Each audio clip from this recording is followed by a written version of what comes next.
पौडकडून मुळशीकडे जाताना मुळा नदीवरती बांधलेलं मुळशी धरण रस्त्याच्या उजव्या बाजूला सतत सोबत दिसते. मुळशी धरण मुंबईतील वाढीव विजेची मागणी पुरवण्यासाठी टाटा समूहाने बांधण्याचे साधारण 1922 साली ठरवले होते. यामध्ये स्थानिक लोकांनी याला विरोध म्हणून सत्याग्रह आणि आंदोलन उभे केले होते. यात सेनापती बापट यांचा देखील समावेश होता. बापट आणि सहकाऱ्यांना त्यावेळेस अटकही झाली होती. यामध्ये मुळशीकरांची साधारण 52 गावे आणि जवळच्या शेत्या पाण्याखाली जाणार होत्या. बापट आणि इतर आंदोलकांना अटक झाल्यानंतर हे आंदोलन निवळले आणि अनेक लोकांनी आपल्या जमिनीचा मोबदला घेऊन इतर ठिकाणी विस्थापित झाले. मुळशीतील लोक कसत होते ती जमीन धरणात गेली आणि नंतर डोंगर दऱ्यात कसत असलेली जमीन त्यांच्या मालकीची अजूनही झाली नाही. याच मुळशी धरणाचा संपूर्ण परिसर एका प्राचीन काळापासून अस्तित्वात असलेल्या गडावरून निहाळता येतो. तो म्हणजे कैलासगड. आज आपण तिथेच चाललो आहे. कैलासगड हा मुळशीपासून जवळ असला तरी गडाला भेट देणाऱ्यांची संख्या फार कमी आहे. मुळशीपासून पुढे आणि तामिनी घाटाच्या अलीकडे निवे गाव लागते. या निवे गावातून अहिरवाडीकडे नेणारा फाटा लागतो. या अहिरवाडी गावातून पुढे गेल्यानंतर कुंडलिका आणि अंदरबन ट्रेल सुरू होणारे ट्रेल देखील आपल्याला पाहायला मिळतात.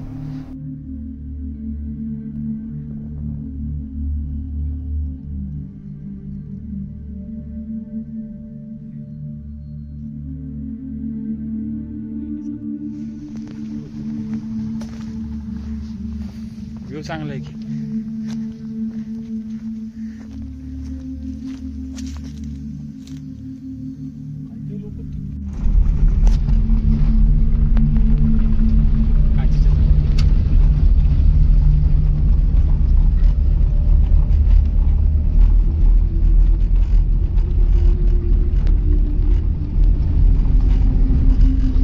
या अहिरवाडी गावातून वडुस्ते गावात यायचे आणि वडुस्ते गावातून पुढे डाव्या बाजूला आपल्याला जवळच कैलासगडाची माहिती देणारी पाटी आणि कैलासगडाचा फलक दिसतो.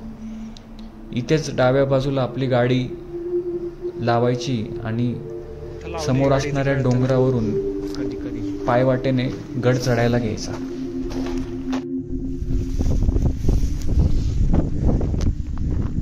चला मग आता कैलासगडाला चाललोय आम्ही.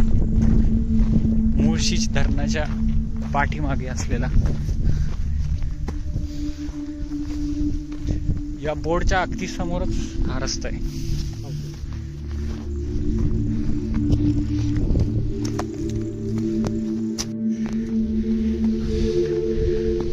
समोर गाड्याचा माथा पण दिसतोय लगेच.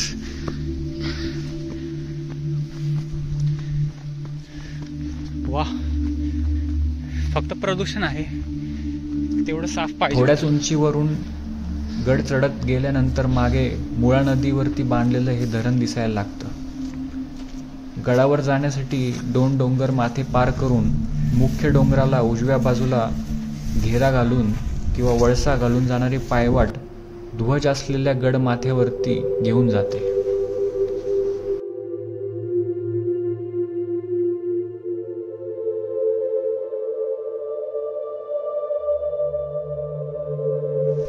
साईडला दरी आहे, दुसऱ्या साईडला आहे छोटीशी पायवाट.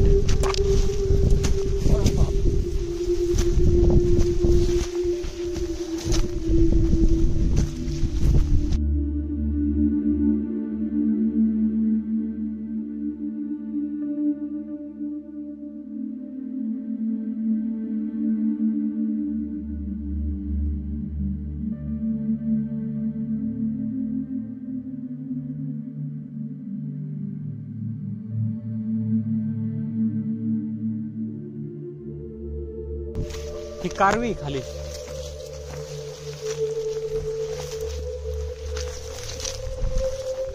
नाही तर वाळून जाते कारवी. गड व्हिजिबल आहे आता पूर्णपणे.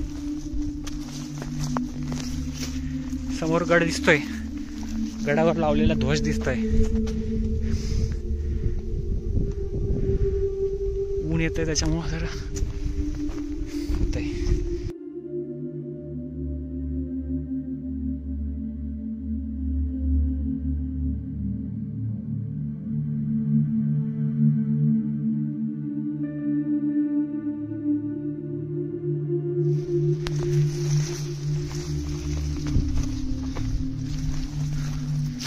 एक छोटा डोंगर चढून आल्यानंतर परत थोडीशी खाली उतरतोय आपण आणि इथून असं आपण इकडे चाललोय.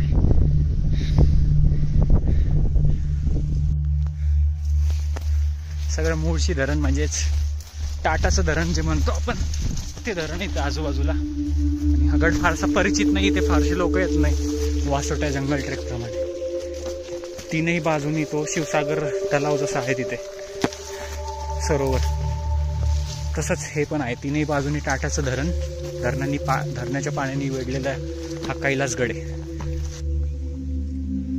गड जास्त मोठा नाही, जवळपास 1 ते 1.25 तास गडावर पोहोचायला लागतो.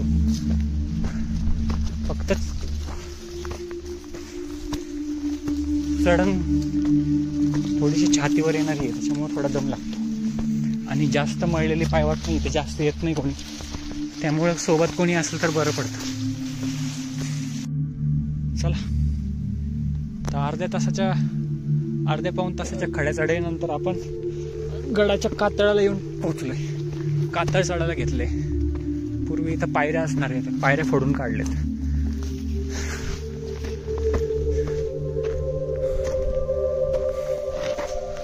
एकदम घसरणीचा रस्ता आहे, छातीवर येणार. बरं झालं तुम्ही शूज स्पोर्टचे घातले आहेत. हां, ऑफिसमध्ये जाऊन पोचले असते म्हणून. नाही कोण मरतंय.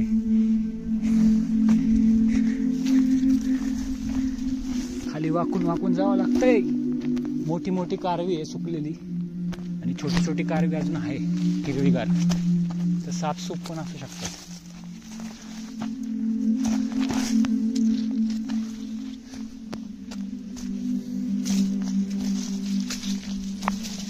हा, फुल कारवी आहे लक्ष्मण सर.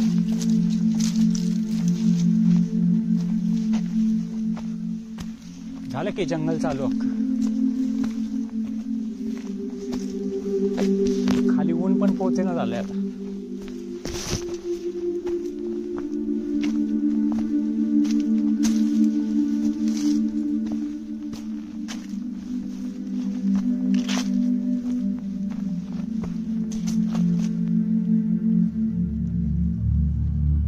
ऊन पण येईना झालं खाली.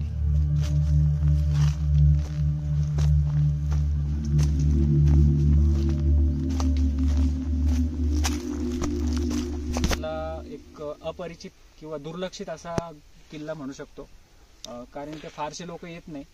पण तो पुण्याच्या अगदी जवळच आहे. म्हणजे सह्याद्री पर्वतरांगामध्ये फार ज्या रूटवरून खूप लोक पास होतात, पण या गडावरती येत नाही. अशा गडावरती आपण आलोय, जो गडा पुण्यातला जो तामिनी घाट आहे, जो तामिनी घाटाचा रस्ता उतरतो आपल्या पिरंगुट ते आपल्या इकडे उतरतो खाली माणगावमध्ये, तर त्या कोलाड रिव्हर वॉटरच्या तिकडे त्या रस्त्यावरती तामिनी घाट जिथे चालू होतो, त्या तामिनी घाटाच्या अलीकडे एक निवे फाटा आहे. त्या निवे फाट्यापासून आपण जे घनगड तैलाबाईलाच्या साईडला जातो, म्हणजे लोणावळ्याच्या भागात किंवा अंदरबनच्या ट्रेकच्या तिकडे ट्रेलकडे, त्या अंदरबनच्या ट्रेलच्या अजून थोडंसं पुढे आल्यानंतर एक वडुस्ते किंवा आहिरवाडी अजून एक गाव आहे पुढे. त्या वडुस्ते गावाच्या इथेच हे जे आपल्या पाठीमागं आत्ता जर कॅमेरा फिरवला आपण, तर तिथे त्या ठिकाणी आपल्याला पुण्याच्या मुळा नदीवरती बांधलेलं टाटानी बांधलेलं धरण आहे. मुळशी धरण म्हणतो आपण त्याला. म्हणजे मुळशी रस्ता आहे जो पौड नंतर मुळशी लागतं, त्या मुळशीचे तिथून आपल्याला हे धरण दिसत राहतं कायम. त्या मुळशी तिन्ही बाजूनी या कैलासगडवरती आलोय आपण. त्या कैलासगडाला तीनही बाजूंनी या मुळा नदीवरती बांधलेल्या मुळशी धरणाने वेढा घातलेला आहे. म्हणजे वासोटा किल्ल्यासारखा फील या ठिकाणी येतो. तर वरतून आपण गडमाथ्यावरून बघूच आपण कसा फील येतो इथे. आणि या गडावरती फारसे काही लोक येत नाही. गडावरती पाहायला आपल्याला लेण्या आहेत जुन्या काळामधल्या बांधलेल्या, तर त्याच्यामध्ये काही पाण्याचे टाके पण आहे, खांब टाके आहेत आणि काही लेण्या आहेत जिथे आडोशाची वस्तू किंवा आपण ज्याला देवड्या म्हणतो त्या प्रकारच्या लेण्या आहेत. त्यामुळे हा गडा प्राचीन काळापासून अस्तित्वात असणार आहे. जो पाली गावातून वरती घाटाकडे जे व्यापारी मार्ग होते पहिलेचे, त्या वाटांवरती लक्ष ठेवण्यासाठी आपल्या सवाष्णी घाट आणि आपल्या वाघजाई घाटावर जसे तैलाबाईला आणि घनगडाची बांधणी केली होती, पहिला एक वॉच टॉवर होता फक्त, घनगड प्रॉपर गड आहे. त्यानंतर मग या साईडला थोडंसं तामिनी घाटाच्या साईडला या ठिकाणी कैलासगडाची निर्मिती त्या काळी झाली असणार. म्हणजे पाली गावातून कोकणातल्या वरती घाटवाटा जे येतात, म्हणजे आता अंडरबन आणि कुंडलिकाचा ट्रेल इथून येणारा, त्या वाटांवरती लक्ष ठेवण्यासाठी या कैलासगडाची बांधणी केली असणार सातवाहन काळापासून, असं साधारण वाटते इथे असलेल्या लेण्यांमुळे. तर हा गड फारसा परिचित नाहीये आणि आम्ही 1 तारखेला आता पहिल्याच दिवशी इथे आलोय फिरायला, बघायला हा गड. आणि या गडाची पायवाट पण अशी फार मळलेली नाहीये, त्याच्यामुळे आणि निसरडी आहे, काळजीपूर्वक यावं लागतं. आणि यूट्यूबच्या माध्यमातून मला आता तेच सोयीस्कर होत आहे, यूट्यूबच्या माध्यमातून तुमच्यापर्यंत पोहोचायला. त्या पद्धतीने मी जे गड किल्ले फिरतोय ते तुमच्यापर्यंत पोहोचवतोय, प्रयत्न करतोय. आणि याच्यासाठी हा कैलासगड आपण फिरून येऊ. धन्यवाद.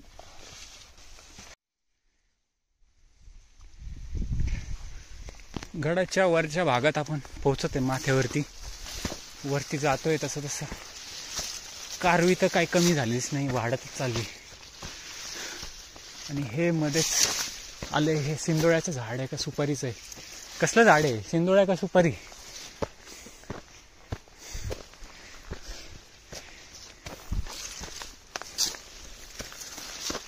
पोचतोय आपण आता माथ्यावरती 10-15 मिनिटात, 10 मिनिटात. 2:15 चालू केलं होता आणि आता वाजले 3.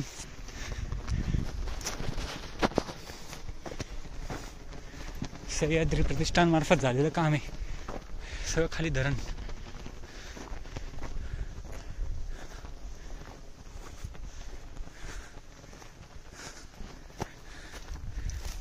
वा, सुंदर आहे. प्रदूषण नसलं असतं तर खूप चांगलं दिसलं असतं.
गड पायथ्याच्या गावापासून ध्वज दिसणाऱ्या माथ्यावरती पोचल्यानंतर शिवमंदिराकडे नेणाऱ्या पायवाटेवर अलीकडेच पाण्याच्या टाक्यांकडे जाणारा मार्ग आहे.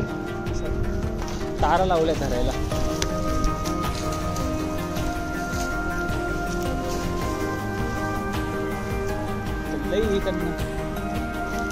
पैसे लागतील, देणगे लागतील त्याला खूप सारे, करतील ते का बरं.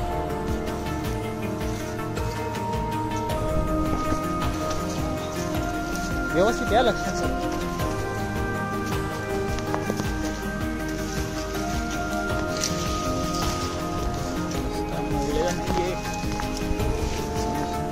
जवळच इथं आलंच.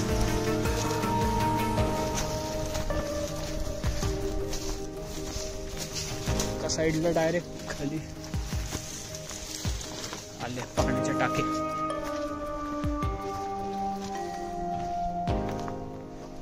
सह्याद्री प्रतिष्ठानतर्फे सगळं माहिती देण्याचं काम आणि संवर्धनाचं काम इथे या गडावरती चालू आहे.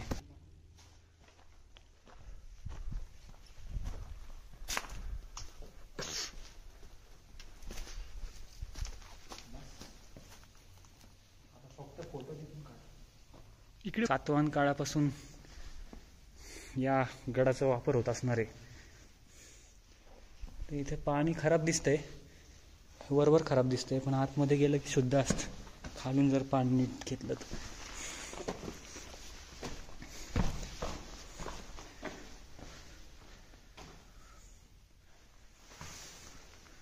असे आहेत सगळे टाके. आतमध्ये येतं ते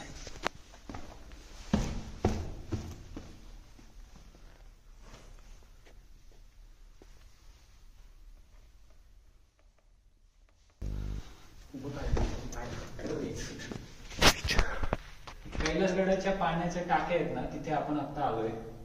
आणि पाण्याच्या वरती तवंग दिसतो आपल्याला, खराब वाटतं. परंतु आपण जर पाण्याच्या वरचा तवंग जर साफ केला असता बोल्ट करून, ते तवंग बाजूला होतो, त्याच्यात पाण्याचं तोंड काहीच जर आपण खालूनच पाणी भरलं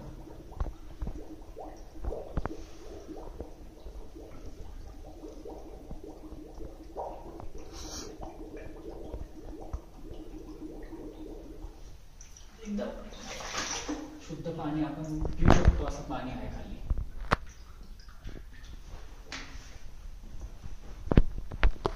एकदम थंड पाणी, स्वच्छ पाणी, आणि खूप मोठी लेणी आहे, खूप बघू शकतो. कैलासगडावर प्राचीन काळापासून याचा वापर होतो, याच्यात काहीच डाऊट नाही. आणि असे ज्या लेणी असतात पाण्याच्या, ते प्राचीन काळापासून जे वापरत असलेले गड किल्ले त्यांच्यावरतीच पाहायला मिळतात. करून टाका बघा.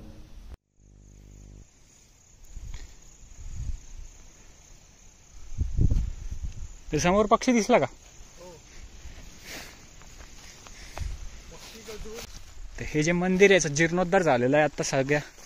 1 वर्षापासून सह्याद्री प्रतिष्ठान मार्फत इथे जीर्णोद्धाराचं काम चालू होतं. आणि त्यांनी छोटेखानी एक सुंदर असं कैलास गडावरचं हे स्वयंभू शिवलिंग असलेलं मंदिर पुनर्बांधणी जीर्णोद्धार करून घेतलंय. उघड्यावर होतं हे मंदिर, त्यांनीच केले. नाही, खालून आणले त्यांनी. फॉरेस्ट परमिशन देत नाही दगडा फोडायची. लई लोक आले ते काम करायला. शिवलिंग आणि हे त्यांचे फावडे कुदळी सगळे कामासाठी वापरलेले. जनरेटर वगैरे त्यांचं काम सह्याद्री प्रतिष्ठानतर्फे झालंय. पुढं बराच मोठा घेरा आहे याचा.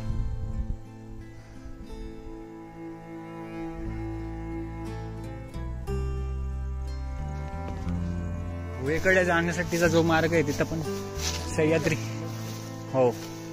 सह्याद्री प्रतिष्ठान मार्फत तिथे बोर्ड लावले. गुहेकडे जाण्याचा मार्ग वळणावरती लावली पाटी. दिशादर्शक महत्वाचे आहेत, नाही तर आपला वेळ वाया जातोय सगळ्या गडावरती. कारण पार उतारावरची अशी कुठं सापडली असती ही जागा.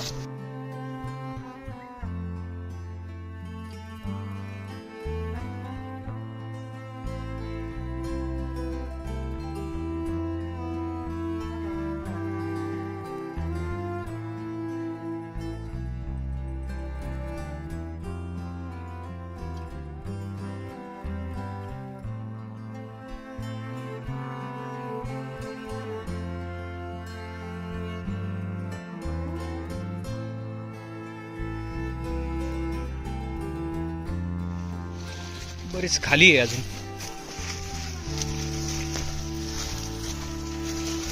कारवीला धरत धरत खाली जावं लागतं. निसर्डी वाटे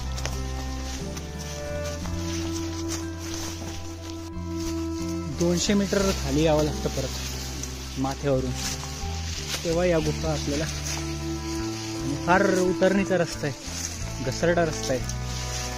फार या झाड झुडपात गेलाय तिथं, फार कोणी येत नाही.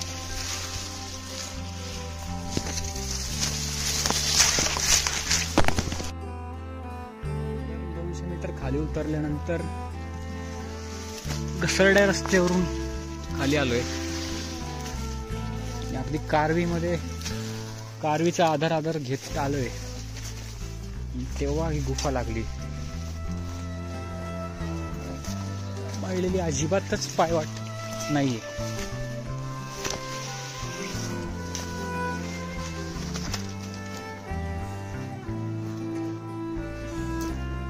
नॅचरल आहे.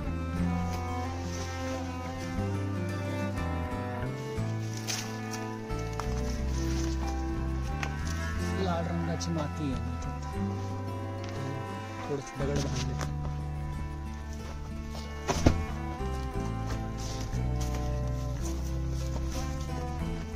सुंदर आहे. खूपच मोठी गुहा आहे. खूप म्हणजे खूप मोठी. दगड बांधून त्याला खोल्या काढल्या होत्या. आतमध्ये माती सगळी ओली दिसते. वटवाघुळे जवळपास एक साधारण 30-40 फूट आतमध्ये. सगळी लाल माती आतमध्ये. छोटे छोटे वटवाघुळे.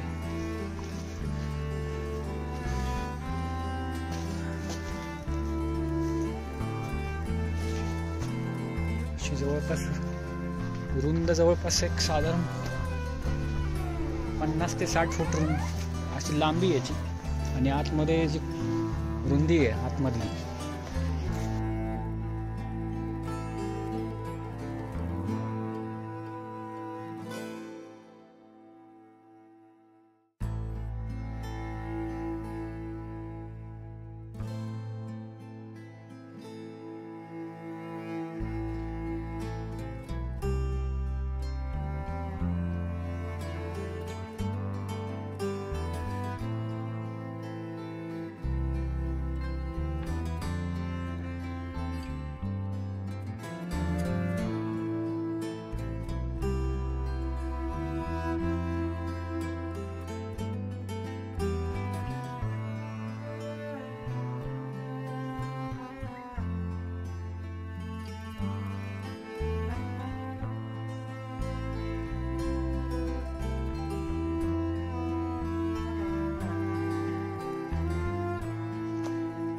किती वाजले आता? 5:30 वाजले का?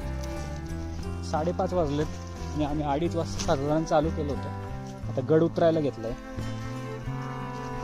त्या गडाला आरामात पाहिला आम्ही. 2-2.5 तास तर आरामात लागतात गड पाहायला. 3 प्रमुख गोष्टी आहे गडावरती पाहायला. एक तर पाण्याची टाकी, दुसरी ते मंदिर, शंकराचं जे मंदिर आहे वरती ते, आणि तिसरं म्हणजे ती गुफा. आणि ध्वजबुरूचे पाहू शकतात आणि काही अवशेष गडावरती ते पाहतात येतात. आणि आजूबाजूचा परिसर सुंदर असा मोशी धरणाचा. तर 3 घंटे तर मिनिमम लागतात समजा. आता आम्ही 2:30 वाजता घेतलं होतं चालू करायला आणि आता 5:30ला उतरतोय. अर्धा-पाऊण तास लागतो उतरायला. पण घसरडी वाट आहे त्याच्यामुळं थोडा वेळ घेऊन